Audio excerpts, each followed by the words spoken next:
বৌদি বৌদি, কি হয়েছে ঠাকুরজি? আবার ঝামেলা করে চলে এসেছো? না না বৌদি, আমি ঝামেলা করে আসিনি। দাদা রাস্তায় অ্যাক্সিডেন্ট করে একদম মারা গেছে।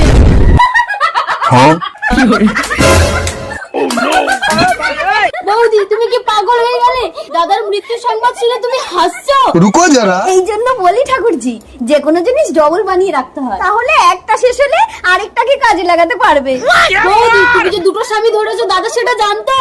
তোমার দাদা যদি জানতো তাহলে ও মরার আগে আমাকেই মেরে ফেলতো। স্বামী, তুমি মরনি?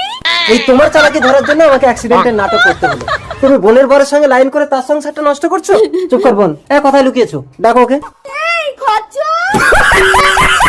এই খচ্চর, তোকে দে এক থাপ্পড়। এই বাড়ি চলো। No, no, no.